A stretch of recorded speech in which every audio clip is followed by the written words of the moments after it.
Hello students, सभी को मेरा नमस्कार। प्यारे विद्यार्थियों, बेटा मेरे संग की औरतें पाठ जो आजकल हमारा पढ़ाया जा रहा है कृतिका भाग 1 पुस्तक का, उसके बेटा आगे का गद्यांश पढ़ते हैं। पेज नंबर 24 बेटा, पेज नंबर 24 में हम पढ़ रहे थे। मैंने बेटा आपको पाठ के प्रारंभ में ही बताया था, एक बार फिर आपको मैं भले 2-3 बार आपको बता चुका हूँ कि यह पाठ मृदुला गर्ग जी के द्वारा एक ऑटोबायोग्राफी है। ये माने कि अपने द्वारा लिखी गई, यानी ऑटोबायोग्राफिकल लैंग्वेज, आत्मकथात्मक शैली में लिखा गया, यानी अपने बारे में तथा अपने परिवार के बारे में आत्मकथात्मक शैली में और संस्मरण रूप में। आप कंफ्यूज न हो, संस्मरण कहते हैं बेटा अतीत की यादें, यानी पास्ट की स्मृतियाँ। अरे आत्मकथात्मक बोलते हैं आत्मकथा के रूप में, स्वयं के बारे में, परिवार के बारे में। इसलिए नाम क्या रखा गया है? मेरे संग की औरतें। संग मानी साथ, यानी अपने साथ की जो उनके परिवार की जो इससे स्पेशली औरतें, फीमेल कैरेक्टर रही हैं, उनके बारे में उन्होंने लिखा है। वो उनकी बहनें भी थी, दादी थी, परदादी थी, नानी थी, सबके बारे में उन्होंने इस कहानी में, इस पाठ में बताया है। मैंने आपको एक और बात बताई थी बेटा, ये टर्म 2 का सिलेबस है और टर्म 2 में आपके MCQ क्वेश्चन के अलावा डिस्क्रिप्टिव क्वेश्चन भी आएंगे। एक और बात आपको बताई थी कि टर्म 2 एग्जाम से पहले स्कूल मैनेजमेंट के द्वारा आपके 1-2 एग्ज़ाम और हो सकते हैं। अब वो MCQ बेस होंगे, डिस्क्रिप्टिव होंगे, ये तब आपको बताया जाएगा।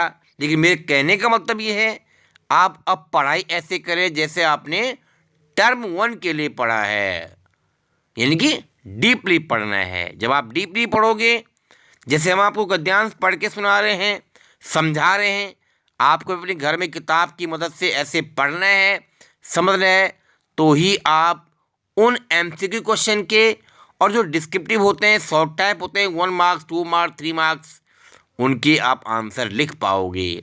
ठीक है बेटा, ऐसे आपको समझना है।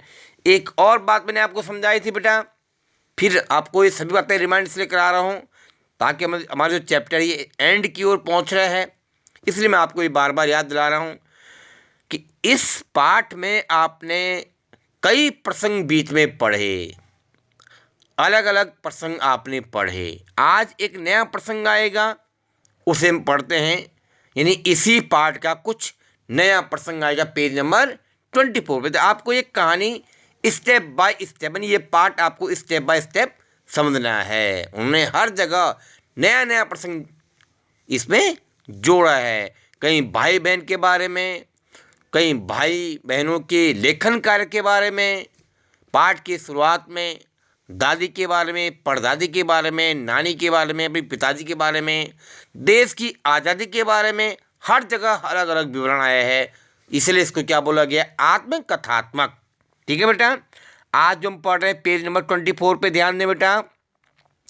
लिखा है, शादी के बाद में बिहार के छोटे कस्बे, अंडरलाइन करो, डालमिया नगर जगह का नाम है ये, मैं रही, जहाँ मर्द औरतें चाहे पति पत्नी क्यों न हो, पिक्चर देखने भी जाते तो अलग अलग दड़बों में बैठते।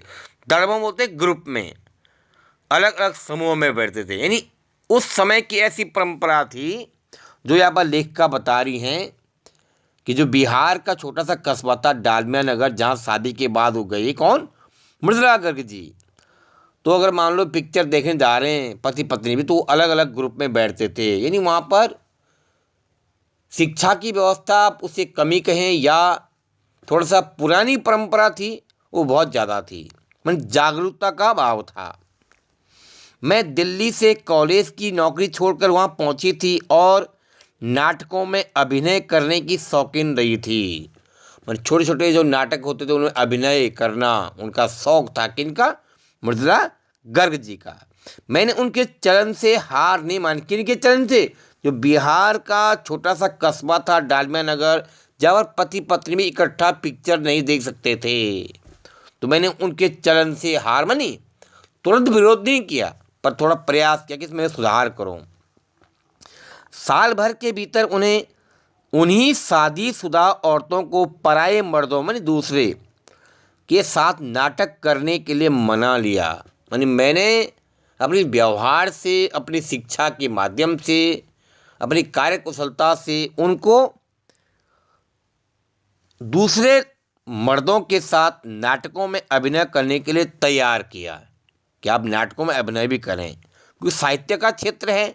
साहित्य के क्षेत्र में आपको नाटकों में, कहानियों में, एकांकी में अभिनय भी करना पड़ता है, रोल भी अदा करना पड़ता है।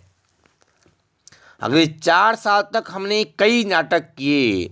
मैंने अगले 4 सालों तो मैंने बिहार के उसी डालमिया नगर में कई नाटकों में मंचन कार्य किया, ठीक है, जहाँ पर लोग मंचन करते हैं, अभिनय करते हैं।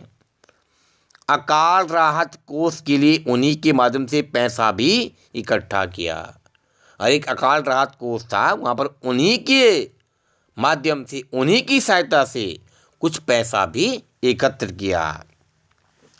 वहाँ से निकली तो कर्नाटक के एक और छोटे कस्बे बागलकोट में पहुँच गई। अंडरलाइन करें बेटा, बहुत इंपॉर्टेंट इन्फॉर्मेशन आपको मिलेगी, बहुत अच्छी जानकारी आपको मिलेगी, और एक ऐसा दृढ़ संकल्प मिलेगा लेखिका का इस पैराग्राफ में, जो आपको नई ऊर्जा देगा, नया संदेश देगा, नई जानकारी देगा, और इस तरह से नई जो प्रेरणा, मोटिवेशन मिलता है वो आपको इस पैराग्राफ में मिलेगा। ध्यान से पढ़ें बेटा। फिर दोहरा रहा हूँ, वहाँ से निकली तो कर्नाटक के एक और छोटे भी कस्बे बागलकोट में, कस्बे में नगर के लिए बोलते हैं, छोटा सा नगर, कर्नाटक के बागलकोट में पहुँच गई हैं। कौन? लेखिका में बता रही हैं। तब तक मेरे 2 बच्चे हो चुके थे, जो स्कूल जाने लायक उम्र पहुँच रहे थे, पर वहाँ कोई ढंग का स्कूल नहीं था। अब देखें कर्नाटका के इस बागलकोट कस्बे में क्या समस्या थी, ध्यान दे बेटा। आगे लोगों की राय में सजेशन, लोगों की राय पर मैंने पास के कैथोलिक बिशप से दरख्वास्त की। दरख्वास्त प्रार्थना निवेदन। अरे कैथोलिक बिशप वहाँ के प्रमुख जो पादरी संप्रदाय से बिलोंग करते हैं, उनके कुछ एक तरह से गुरु थे, ये मुखिया थे एक तरह से। मैंने पास के कैथोलिक बिशप, मैंने क्रिश्चियन से आप मतलब है क्या, ठीक है बेटा, कैथोलिक बिशप से दरख्वास्त की कि उनका मिशन वहाँ के सीमेंट कारखाने की आर्थिक मदद से, मनी फाइनेंशियल सपोर्ट से हमारे कस्बे में एक प्राइमरी स्कूल खोल दे। मैंने लोगों की सजेशन जानी, राय जानी कि यहाँ पर एक स्कूल नहीं है, मेरे भी बच्चे बड़े हो रहे थे वो ताकि पढ़ लें, और वहाँ के कैथोलिक बिशप जो क्रिश्चियन हैं, वहाँ के मुखिया हैं, उनसे प्रार्थना की कि आप वहाँ पर एक सीमेंट की कारखाना जो आर्थिक मदद से, मानी वहाँ पर जो लोकल सीमेंट का कारखाना होता होगा वो कुछ मदद आपको करे, और आप क्या खोलें कस्बे में, एक प्राइमरी मनी स्कूल खोलें, प्राइमरी, जहाँ जो अप टू 5th के बच्चे पढ़ते हों। पहले उन्होंने कहा, अब देखो उनका उत्तर क्या था बेटा, ध्यान से पढ़ें बेटा। पहले उन्होंने कहा क्योंकि उस प्रदेश में क्रिश्चियन जनसंख्या कम थी। कहाँ पर? कर्नाटक के उस बागलकोट कस्बे में। फिर क्या बोला उन्होंने? शिक्षा पाने के लायक,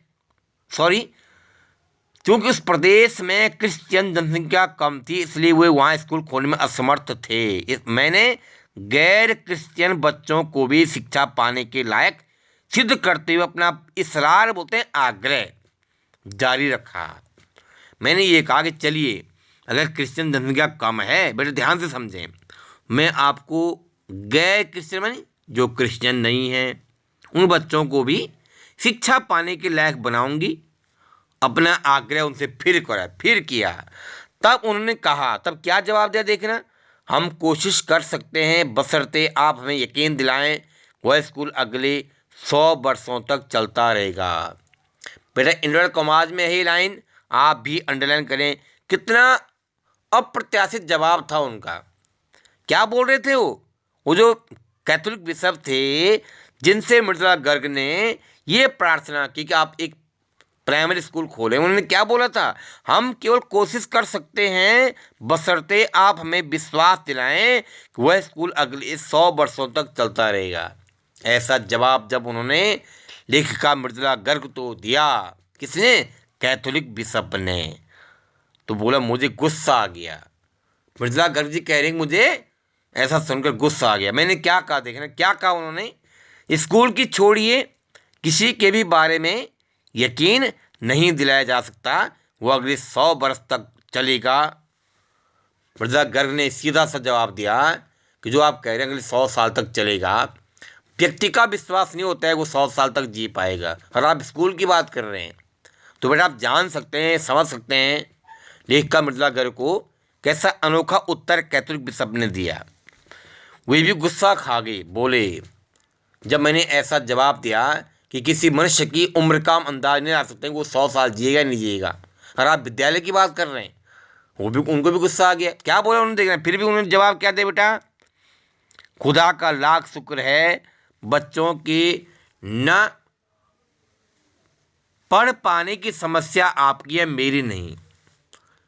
कैथोलिक बिशप ने ऐसा प्रत्युत्तर में कहा, उत्तर में बोला, क्या बोला कि खुदा का लाख शुक्र है, ईश्वर का लाख शुक्र है कि बच्चों की पढ़ाई का मसला आपका है, मेरा नहीं है, ऐसा उन्होंने जवाब दिया। फिर भी लेखक ने बेटा हार नहीं मानी। क्या वो आगे ध्यान दें बेटा, पेज नंबर 25 पे दे ध्यान दें बेटा। बात कड़वी थी पर 100% सच। मैंने मान लिया ये बात जो कह रहे हैं सच है। सच के आगे सिर झुकाने की हमारी बचपन की आदत थी, सो मैंने तय किया कि मैं खुद अंग्रेजी, हिंदी, कन्नड़, बेटा अंडरलाइन कर लें बेटा, इस प्रकार के क्वेश्चन एमसीक्यू में आएंगे।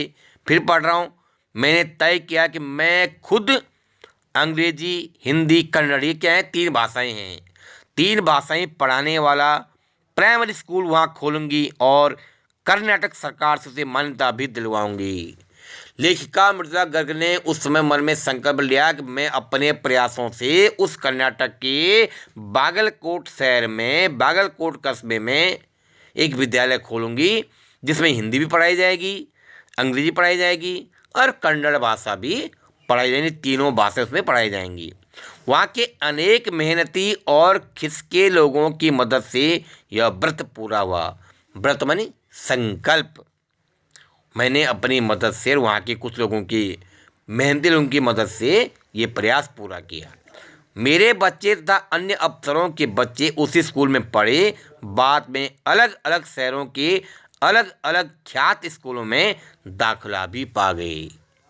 लेखिका खुद बता रही हैं उस स्कूल में जो मैंने खुद खोला था अपने प्रयासों से, जिसमें 3 भाषाएं पढ़ाई जाती थी, वहाँ पर बाद में मेरे बच्चे भी पढ़े, अन्य अफसरों के बच्चे भी उस स्कूल में पढ़े और बाद में अलग अलग शहरों में ख्याति प्राप्त होते, प्रसिद्ध, ख्याति मानी प्रसिद्ध स्कूलों में गए। मानी मैंने अपने अथक प्रयासों से और लोगों की मेहनत से, उस वहाँ के लोगों से, कैथोलिक बिशप को छोड़ करके वहाँ पर स्कूल खोला और लोग वहाँ पढ़े, अफसरों के बच्चे पढ़े और वहाँ से पढ़ करके बड़े बड़े विद्यालयों में गए, ऐसा लेखा में बता रही हैं। तो अगर खुद आप कुछ संकल्प लेते हैं तो आपकी इच्छा शक्ति से वो पूरा भी होता है, ऐसा इस पैराग्राफ में बताया गया है। इससे आगे बेटा हम नेक्स्ट वीडियो में पढ़ेंगे। प्यारे बच्चों, अगर कोई भी समस्या हो, मैंने आपको फिर अभी बताया है, फिर बता रहा हूँ, ये इम्पॉर्टेंट पैराग्राफ हैं जिनमें आपको सीख मिलेगी, हमें कुछ सीख मिलेगी, लेकिन इसके लिए आपको किताब पढ़नी पड़ेगी। जो हम वीडियो में बता रहे हैं वो सुनना पड़ेगा, समझना पड़ेगा, और कोई भी समस्या हो आप हमें प्रश्न पूछें। धन्यवाद।